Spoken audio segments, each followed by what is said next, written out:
का इस Kargil war memorial पर हार्दिक अभिनंदन करता हूं। यह कारगिल वॉर मेमोरियल कारगिल शहीदों की याद में नवंबर 2004 को बनाया गया था। इस कारगिल वॉर मेमोरियल को द्रास सेक्टर में बनाने का मुख्य कारण यह था कि कारगिल युद्ध का एक बड़ा भाग द्रास सेक्टर में ही लड़ा गया था। इसके अलावा आप लोग जिस स्थान पर खड़े हैं, यहाँ से उन पहाड़ियों की चंद एक चोटियां नजर आती है जहाँ पर पाकिस्तानी आर्मी अपना कब्जा जमाए बैठी थी, जिनके नाम इस प्रकार है। आपके सामने जो पहाड़ी दिखाई दे रही है, नाम तोलोलिंग।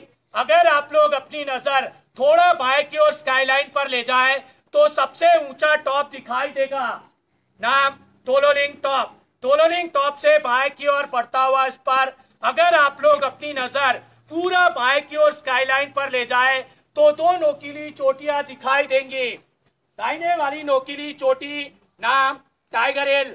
टाइगर हिल से बाएं की ओर बढ़ता हुआ इस पर उसी स्पर पर दूसरी नोकीली चोटी नाम राइनो हॉर्न। टाइगर हिल और राइनो हॉर्न के बीच चंद एक पोस्ट है जो यहाँ से दिखाई नहीं देते, जिनके नाम इस प्रकार है, इंडिया गेट, हेलमेट टॉप, शिवलिंग पोस्ट और रॉकी नॉब। वापस राइनो हॉर्न।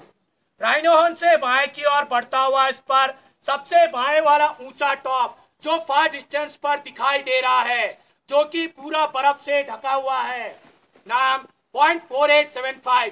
0.4875 को हम बत्रा टॉप के नाम से भी जानते हैं, क्योंकि कैप्टन विक्रम बत्रा यहाँ दुश्मनों से लड़ते हुए वीरगति को प्राप्त हुए थे। आप लोग जिस रास्ते से आए हैं उसे NH1 के नाम से जाना जाता है। यह रास्ता लेह और कारगिल को श्रीनगर से जोड़ता है। घुसपैठ होने के मुख्य कारण यह थे कि शिमला समझौते के तहत 1972 में भारत और पाकिस्तान के बीच यह एग्रीमेंट साइन हुआ था कि विंटर के सीजन में दोनों देश की सेनाएं LOC को छोड़कर कम बर्फीले स्थान पर चले जाएंगे, क्योंकि सर्दियों के मौसम में दोनों देशों की सेनाओं को यहाँ रहने में काफी मुश्किलें होती थी। सर्दियों के मामले में यह स्थान विश्व में दूसरे और एशिया में प्रथम स्थान पर माना जाता है। 9 जनवरी 1995 में यहाँ का टेम्परेचर -60 डिग्री सेल्सियस रिकॉर्ड किया गया था। 1998 विंटर के दौरान जब हमारी भारतीय सेना LOC को छोड़कर कम बर्फीले स्थान पर चली आई, तो धोखे से पाकिस्तानी सेनाओं ने हमारे पोस्टों पर कब्जा कर लिया। समर 99 के दौरान जब हमारी भारतीय सेना दोबारा अपने पोस्टों पर गई, तो देखा गया कि पाकिस्तान आर्मी के 3 इन्फेंट्री ब्रिगेड तकरीबन ऐसी 400 चोटियों पर अपना कब्जा जमाए बैठे थे। यह इलाका घुमरी से लेकर साउकलेश्वर तक तकरीबन 150 किलोमीटर एरिया कैप्चर किया हुआ था। कारगिल युद्ध 20 मई 1999 को शुरू हुआ और 26 जुलाई 1999 को संपन्न हुआ। इसीलिए प्रत्येक वर्ष 26 जुलाई को विजय दिवस के रूप में इस कारगिल वॉर मेमोरियल पर मनाया जाता है। आप लोगों के सामने तोलोलिंग पहाड़ पर दुश्मन अपना कब्जा जमाए बैठा था। भारतीय सेना की ओर से तोलोलिंग पर कैप्चर करने के लिए 18 ग्रेनेडियर बटालियन को डिटेल किया गया।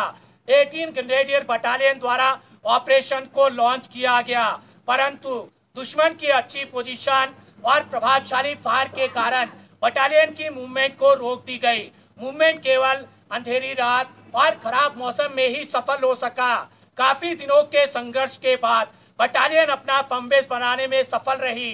18 ग्रेनेडियर बटालियन का साथ देने के लिए 2 Rajputana rifle, 18 Garhwal rifle, 13 Jammu and Kashmir rifle और 1st नागा बटालियन को डिटेल किया गया। सभी बटालियनों ने अच्छी प्लानिंग के साथ 20 मई से लेकर 24 जून 1999 तक चले संघर्षपूर्ण ऑपरेशन के दौरान अलग अलग दिशाओं से हमला किया, दुश्मन को मुंहतोड़ जवाब दिया और दोबारा तोलोलिंग पर कैप्चर किया। इस ऑपरेशन के दौरान भारतीय सेना को काफी नुकसान उठाना पड़ा। इस ऑपरेशन के दौरान भारतीय सेना के 3 ऑफिसर, 4 जूनियर कमीशन ऑफिसर और 19 जवान वीरगति को प्राप्त हुए। तोलोलिंग पर अपना कैप्चर करने के बाद भारतीय सेना का ध्यान सीधा टाइगर हिल की तरफ गया, क्योंकि वहां बैठा दुश्मन डायरेक्ट NH-1 पर प्रभावशाली फायर डाल रहा था, जिससे हमारी सेना की कॉन्वॉय और सिविल गाड़ियों को आने जाने में काफी मुश्किलें हो रही थी। टाइगर हिल पर कैप्चर करने के लिए भारतीय सेना की ओर से 18 ग्रेनेडियर बटालियन और 8 सिख बटालियन को डिटेल किया गया। दोनों ही बटालियनों ने अच्छी प्लानिंग के साथ 2 जुलाई से लेकर 11 जुलाई 99 तक चले संघर्षपूर्ण ऑपरेशन के दौरान तीनों दिशाओं से हमला किया और दोबारा टाइगर हिल पर कैप्चर किया। इस ऑपरेशन के दौरान भारतीय सेना को काफी बड़ा नुकसान उठाना पड़ा। इस ऑपरेशन के दौरान भारतीय सेना के 2 ऑफिसर, 4 जूनियर कमीशन ऑफिसर और 30 जवान वीरगति को प्राप्त हुए। इसी ऑपरेशन के दौरान 18 ग्रेनेडियर बटालियन के ग्रेनेडियर योगेंद्र सिंह यादव की महान बहादुरी और अदम्य साहस को देखते हुए उन्हें परमवीर चक्र से सम्मानित किया गया और उन्हीं के party commander lieutenant Balwan Singh की महान बहादुरी को देखते हुए उन्हें महावीर चक्र से सम्मानित किया गया। पॉइंट 4875 को हम बत्रा टॉप के नाम से भी जानते हैं।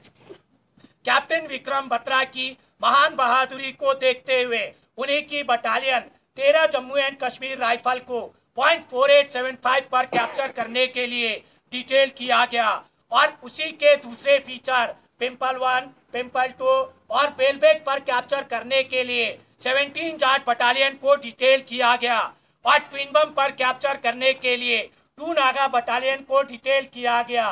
तीनों ही बटालियनों ने अच्छी प्लानिंग के साथ 4 जुलाई से लेकर 7 जुलाई 99 तक चले संघर्षपूर्ण ऑपरेशन के दौरान चारों दिशाओं से हमला किया, दुश्मन को मुंहतोड़ जवाब दिया और दोबारा तीनों पोस्टों पर कैप्चर किया।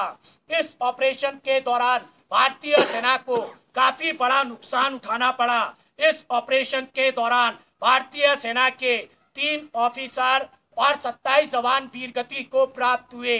इसी ऑपरेशन के दौरान कैप्टन विक्रम बत्रा की महान बहादुरी और अदम्य साहस को देखते हुए उन्हें मरणोपरांत परमवीर चक्र से सम्मानित किया गया और उन्हीं की बटालियन के राइफलमैन संजय कुमार की महान बहादुरी और अदम्य साहस को देखते हुए उन्हें भी परमवीर चक्र से सम्मानित किया गया और कैप्टन अनुज नायर की महान बहादुरी को देखते हुए उन्हें मरणोपरांत महावीर चक्र से सम्मानित किया गया।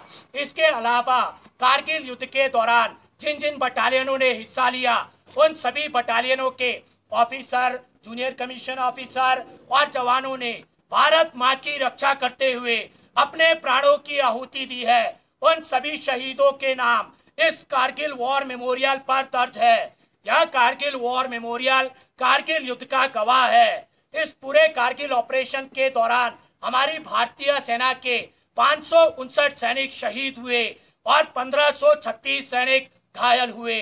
आप लोगों के पाए कारगिल वॉर के अलावा 1947 से लेकर अब तक इस इलाके में जितने भी शहीद हुए उन सभी शहीदों की वीर भूमि तैयार की गई है, जिन्हें आप लोग देख सकते हैं। आप लोगों के दाहिने मनोज पांडे गैलरी, इसके अंदर सभी बटालियनों की हिस्ट्री है जिन बटालियनों ने कारगिल युद्ध में हिस्सा लिया था। ऑपरेशन विजय के फोटोग्राफ और पाकिस्तान आर्मी के कैप्चर किए गए हथियार, अम्युनिशन, डॉक्यूमेंट जिन्हें आप लोग देख सकते हैं। आप लोगों के सामने नेशनल फ्लैग, पोल की लंबाई 100 फीट, फ्लैग का size 37 × 25 feet, flag foundation of India द्वारा 26 जुलाई 2012 को विजय दिवस की 13वीं वर्षगांठ पर उपहार स्वरूप भेंट किया गया था।